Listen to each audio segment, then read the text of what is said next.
Hey, Dr. Fred, TMT, Tuesday Morning Transformation. Today we're going to talk about, do you want to be happy?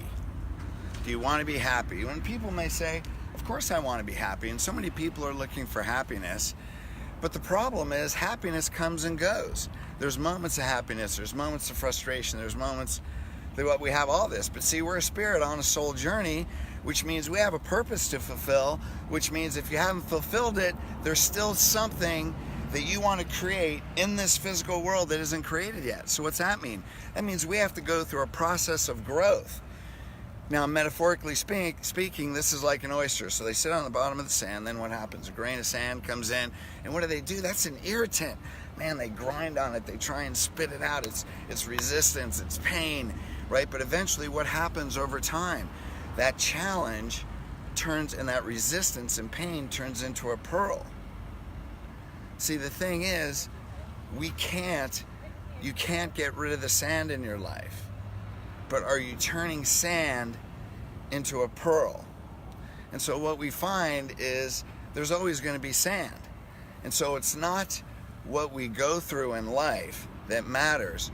It's who are we as we go through it, right? It's not what we go through, it's who are we that matters as we go through it. So if you can't get rid of the sand, the thing is, are you creating pearls? So the sand or the condition of your life, the pearl is your heart. So as we go through challenges, is our heart becoming a bigger pile of sand, or is our heart really becoming a pearl? So I remember one of my relationships, actually this is my second wife, I grew up when we'd go to church and my dad was always early. It's like we have to leave at this time and go to church, and 15 minutes early he was already out in the driveway with the car running, yelling from the driveway at my mom. She's got 3 little kids. I have a sister a year older and one 2 years younger. You got 3 little kids. Imagine 5, 4, and 2. Right? And this is the old Catholic days where I got to wear a suit, put your little clip-on tie on. Hey, I was born with the umbilical cord wrapped around my neck. I don't like ties. So you got a little boy that's number 1 running around everywhere, pulling his tie off. Mom's trying to keep the tie on. Little girls are getting their white shoes dirty and their little dresses. My dad's out there yelling. Imagine my mom. You know what I mean? So I'm raised where, like, if you're not 15 minutes early, you're already late. So I get married, of course. And then, okay, babe, we got to go. All right, what do I hear from the other room? I'm ready, right? So what do? I get ready. I'm out there, getting the car started, getting whatever. You're like, God, what the heck? And you go upstairs. Come on, what are you doing? I'm ready.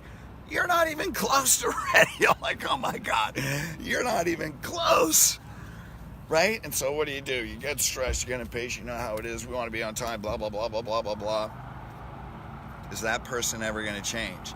Is that grain of sand ever going to get better? Right? Is it always going to be there? So what happens over time? Okay, about a half hour before. Okay, babe, getting ready to go. I'm ready. Yeah. What's that mean? Oh, I can take a nap. I can make a sandwich. I can go for a walk on the beach.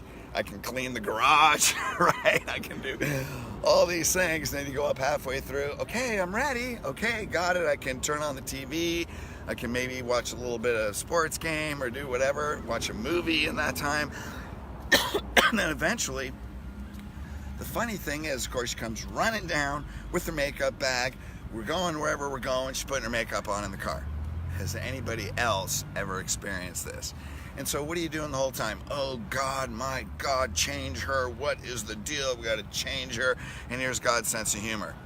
He doesn't care about changing your circumstances. He cared about changing me. Did she ever change? No. Isn't that funny? God has a funny sense of humor where he may not change the condition, but he changes you, because it doesn't matter what you go through. It matters who you are as you go through it. That pearl, that's why happiness comes and goes, because there's always sand. The pearl is an internal state of joy. That's who we are.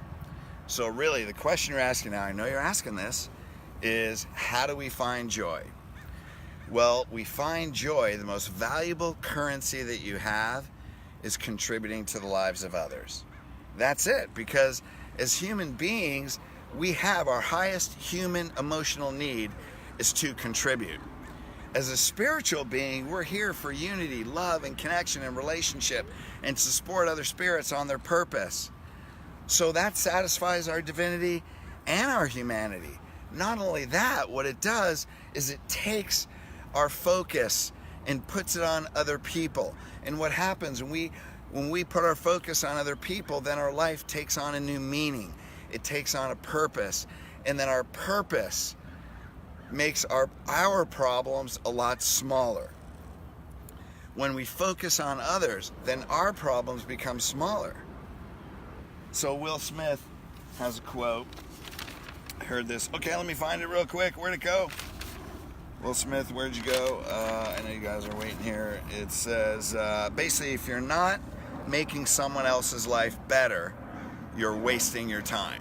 Will Smith, okay? And I thought that was rather interesting, because I don't think that says if you're not making your life better, your life is wasted or it's not worthless. But if we have a finite amount of minutes in this physical body and we're not contributing to the lives of others, then we're creating and focused on our own problems, and we're not ever seeking fulfillment. We're trying to find happiness, which we already know comes and goes. So our life is not wasted.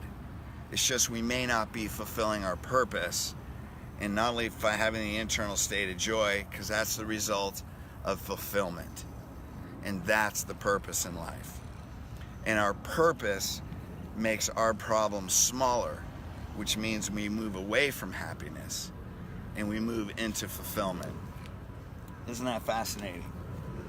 So really what this today is about is stop thinking and start being. Now, how do you do this? How do you say, well, shoot, I have problems in my life? Because at some point, it's fear and faith. If I take my hand, I say, in this hand is fear, this hand is love. It's really the two basic emotions, right? What do I physically have in these hands?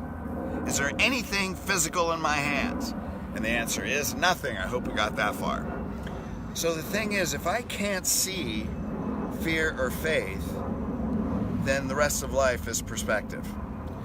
Am I focused on the sand, or am I focused on the pearl? So if you want to come out of darkness, then focus on the light. Now, how do we do that? We say, God, I'm giving you my life. I'm giving you my conditions. What's that mean? Doesn't mean I'm powerless. Doesn't mean I don't take action. But when I say, you know what, you take my life, I'm going to be your faithful servant. I'm going to focus on helping other people, bettering their life, because if anybody comes into my life, I'm going to help them be more powerful than you think. It's on Amazon, audiobooks coming out. More powerful than you think, because we can stop thinking and start being the state of joy, start contributing, put our focus on other people. That way we say, you take my bank account, you take this. But what's that do? It puts us into a more empowered state. Why? Because when we release the stress and anxiety, then the creativity, the innovation, the divinity in us comes out that helps us create something that doesn't exist. How cool is that? So, the problem is, this is the last principle, there's safety in our problems. What's that mean? We seek certainty. There's safety in our problems. What's that mean? If I can focus on myself, at least I can control this, because then I can be unseen. I can be like the turtle that's sitting in the shell. I could be the crab that pulls into its shell. I don't have to risk relationships. I don't have to risk vulnerability. I don't have to risk being connected and loved to someone and getting hurt. The problem is our life remains small. Then you're seeking happiness, which comes and goes, and you never attain fulfillment. But to be fulfilled, I have to be seen. I have to make myself available to others. I have to risk connection, because it's my purpose, and what that person does with that is their responsibility, because they're on their own journey with God. But the fact that I gave means I feel the blessing of giving. I feel you will be reciprocated, because God knows. The universe knows. That person is on their own journey, but the universe knows that you're a faithful servant and you will always be rewarded. What are you rewarded with? The pearl of fulfillment and the pearl of joy. So are you ready to go from being unseen and safe into the risk of being loved and loving? Right? That's it. Joseph Campbell has a famous quote, "The cave you fear to enter holds the treasure you seek."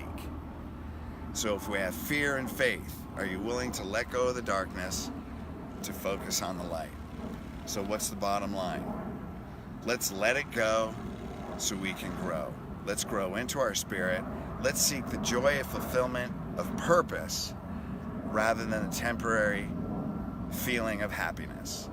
And when we do that, our heart becomes a pearl and we can leave that pile of sand. All right, guys, love you. See you next week.